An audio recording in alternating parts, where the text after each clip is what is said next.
ऐनवेळी आघाडी बाहेरील उमेदवार लादल्यास वेगळी भूमिका घेऊ, महाविकास आघाडी पुसदचा एकमताने ठराव। महाराष्ट्रात महाविकास आघाडीला मिळत असलेला जनतेचा पाठिंबा पाहता सध्या महाविकास आघाडीत नसलेले अनेक इच्छुक नेते कार्यकर्ते ऐनवेळी महाविकास आघाडीत येण्याच्या प्रयत्नात आहेत व विधानसभेचे तिकीट मागत आहेत। आपल्या पुसद मतदारसंघात सुद्धा काही इतर पक्षाचे नेते पदाधिकारी आघाडीचे तिकीट मागत असल्याची खात्रीलायक माहिती आहे।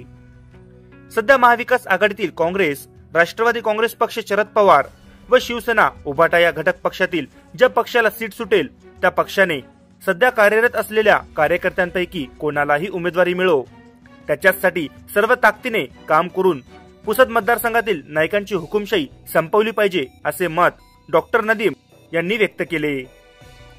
ते दिनांक 15 ऑगस्ट रोजी पुसद येथील रेस्ट हाऊस येथे पार पडलेल्या महाविकास आघाडीच्या पदाधिकाऱ्यांच्या संयुक्त बैठकीत अध्यक्षस्थानावरून बोलत होते।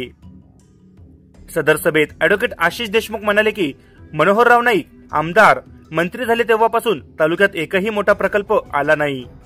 त्यांनी होते तेच प्रकल्प बंद पाडले, परिणामी इथली बेकारी प्रचंड वाढली।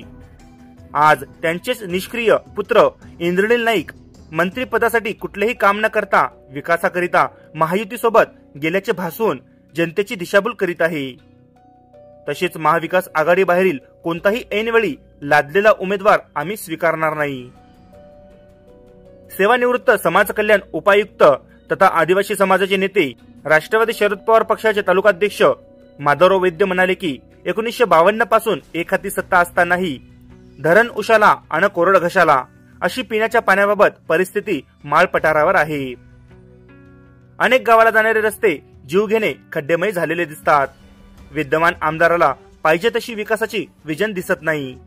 त्यामुळे विकास करावयाचा असेल तर या मतदारसंघात आता परिवर्तन आवश्यक आहे। शिवसेना उभाटाचे जिल्हा समन्वयक आदिवासी नेते रंगराव काळे यांनीही या प्रसंगी आपले मत व्यक्त केले। ते म्हणाले की पुसद मतदार संघाच्या तीनही बाजूने धरण असूनही पाहिजे तशी जलसिंचनाची सोय नाही, म्हणून शेतकरी आत्महत्येचे प्रमाण वाढत आहे।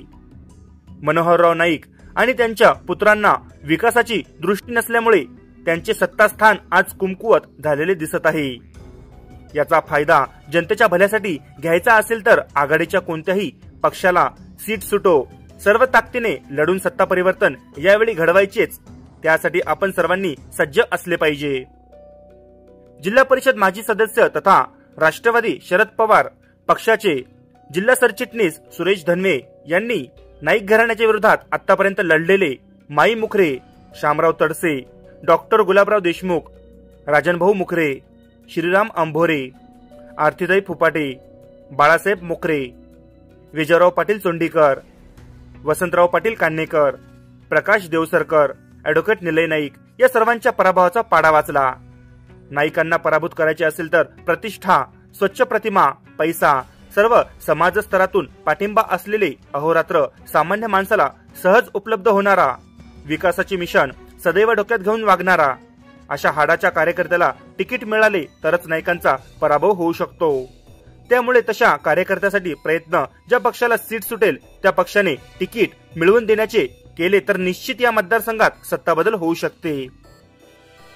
किंबहुना आज पुसद मतदारसंघात बदल झालाच पाहिजे अशी जनभावनाही आहे।